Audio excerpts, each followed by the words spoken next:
Pandua PS 156/25 dated on 28/2/25 ইংরাজির 1 March Pandua জামগ্রামের ভিন্ন পরিবারের 10 জনকে পান্ডুয়া থানার পুলিশ একটি গ্যাংরেপ মামলার মিথ্যা অভিযোগে গ্রেপ্তার করে পাঠায় চুঁচুড়া আদালতে। আজ 4/4/25 মহামান্য ডিস্ট্রিক্ট অ্যান্ড সেশন জাজ সব শোনার পর 7 জনের জামিন মঞ্জুর করলেন।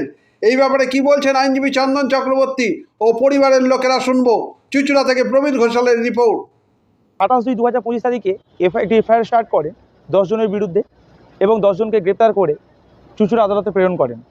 প্রথমে 3 জনকে 28 তারিখে করে, তারপর 1 মার্চ 2025 তারিখে আবার আরও 7 জনকে গ্রেপ্তার করেন এবং চুঁচুড়া আদালতে ফরওয়ার্ড করেন। তো আমি উক্ত আসামিদের হয়ে মহামান্য ডিস্ট্রিক্ট অ্যান্ড সেশন জাজেস আদালতে একটি বেল পিটিশন ফাইল করেছিলাম। তো বেল পিটিশন ফাইল করার আজকে হিয়ারিংয়ের দিন ছিল ইংরাজি 4/4/2025 তারিখে। তো মহামান্য সেশন জাজেস কোর্ট আজকে 7 জন আসামিকে জামিন মঞ্জুর করেন। তো আমি উক্ত আসামিদের আইনজীবী চন্দন চক্রবর্তী, আমি অত্যন্তই অসহায় মহিলাদের পাশে এবং অসহায় পরিবারের পাশে, এই ব্যক্তিদের পাশে দাঁড়িয়ে এদের রিলিফ দিতে পেরে নিজেকে আনন্দ বোধ করছি। একটাই কথা বলবো যে বিচার ব্যবস্থার উপর ভরসা রাখুন, বিচার ব্যবস্থা আছে।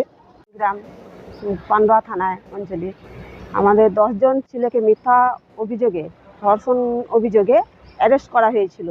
তার মধ্যে 7 জনকে জামিন দিয়েছে।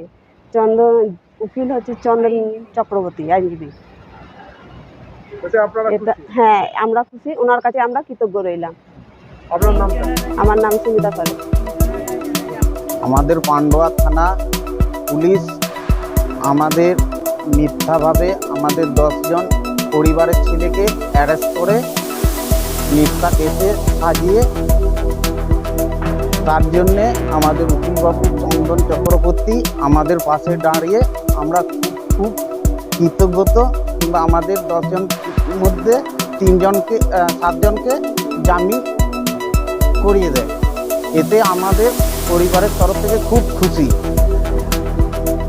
আমাদের সবাই পরিবারের আরও যারা আছি সবাই আমাদের খুব খুশি হয়েছি। এই আনন্দটায় আমাদের চন্দন চক্রবর্তী আমাদের ঘরে খুশির সুবার্তাটা আমাদের পৌঁছে দিয়েছে। এর জন্য আমরা